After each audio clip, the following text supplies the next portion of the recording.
And gave me some Concord grapes she grew in her backyard.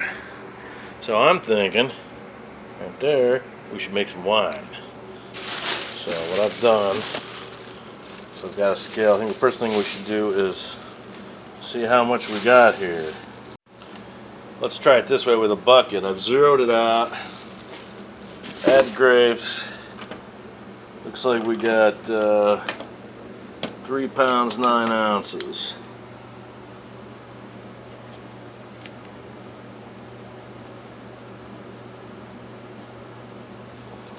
Okay. I'm thinking 3 pounds 9 ounces isn't enough to make a really robust wine, but I think it'll make good wine just the same. So we dump it into a food grade primary fermenter. Here's what it looks like. You can see I've marked gallons on the side. Okay. So there's grapes. Piece of pine. We're going to use that to break the skins, crushed grapes. So now that all the skins are crushed, you can see that beautiful purple color coming out of the skins and the juices coming out, which is exactly what we want. Okay, it's a beautiful dark purple color. Okay, so make sure they're all broken. That's just gorgeous. Okay, now what I like to do at this point is to dump, I don't know, a few pounds of sugar on there. Not a lot, you know. This is a 4-pound bag. And I'm going to dump that in there and have the sugar pull the rest of that juice and color out of those grapes. And I'll leave it overnight or a day or two and let it, do its osmosis. Dump all 4 pounds in there.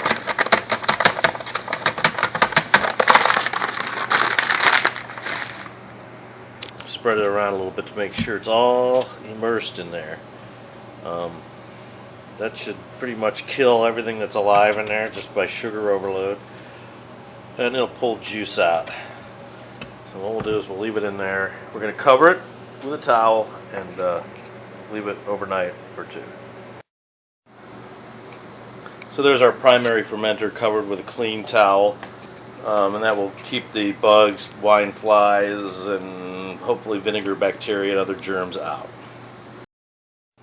Okay, I've let it sit overnight with the sugar in there, and look at that beautiful syrup, purple syrup we've got.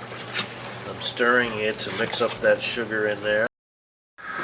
So now we've got our beautiful grape syrup down there in the bottom, and we're going to go ahead and add warm water. Raise this up to 5 gallons. Stir it as we go. Try to get all that sugar dissolved in there. Alright.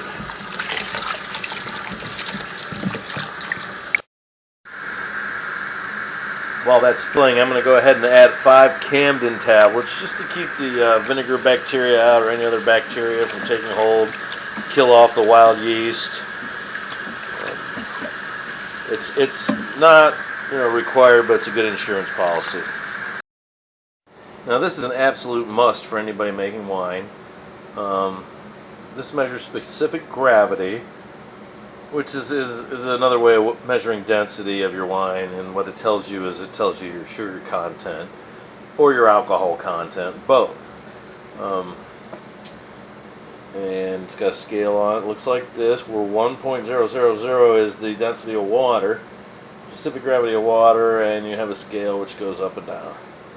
Okay, so what we want to do is we want to measure our specific gravity of our 5 gallons here.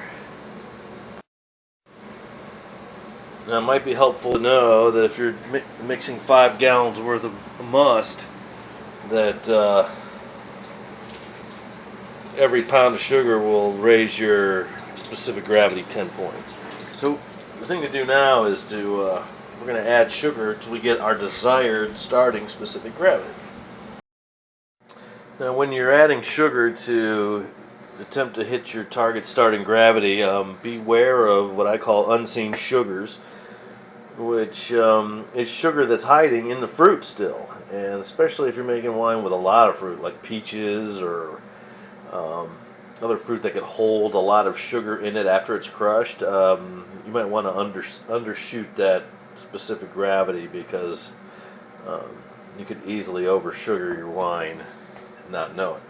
So what I've done is I've undershot my desired starting gravity by 10 points, and what I'll do is I'll let it sit overnight, come to room temperature, and hopefully dissolve the rest of the sugars that are in here. I usually see a rise in gravity after I let it rest overnight, so I'd rather undershoot than overshoot. But if we did overshoot the number significantly, we can always add water and bring it back down.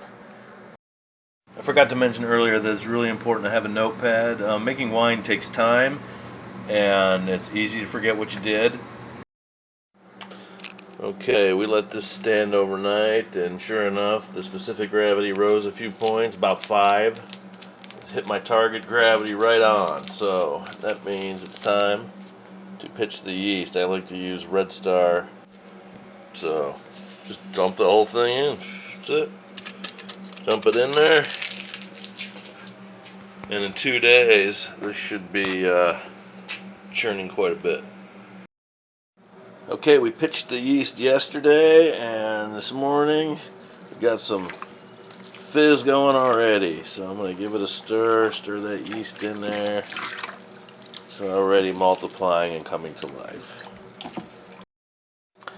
Well, it's been 2 days since we pitched the yeast, and since all the fruit has floated to the top, that's probably due to all the carbon dioxide being released by the yeast. Give it a little stir, and you can see what I'm talking about. So we got some fermentation going here. We'll check the specific gravity. Yeah, it looks like it's dropped about 5 points from where we started, so it's moving.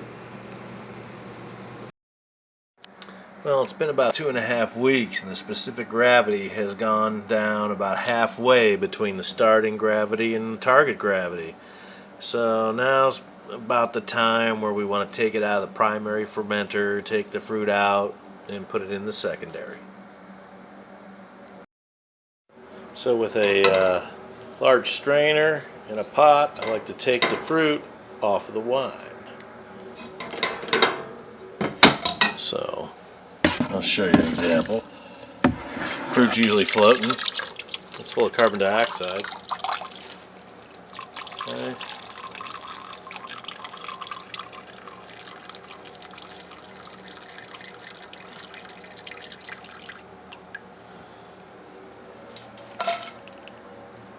And etc.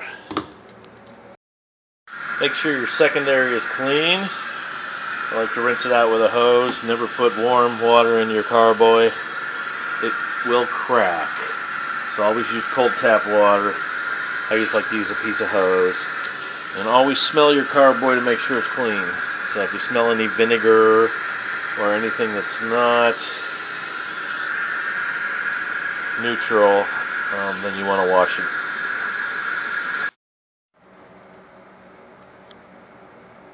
Okay, now that your carboy's clean, and if it isn't, a little bleach and water never hurts.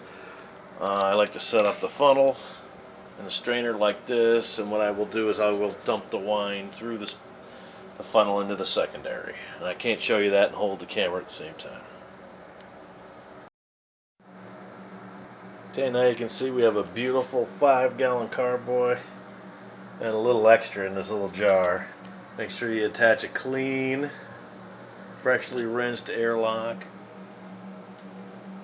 or you could always put a towel and a rubber band over it. You want to let the gas out, but not let any contaminants in. So now we wait. Okay, it's been 4 days since we transferred it to the secondary here, and you can see that it's fizzing nicely, and you can see the bubbling through the airlock, so it's still fermenting quite well.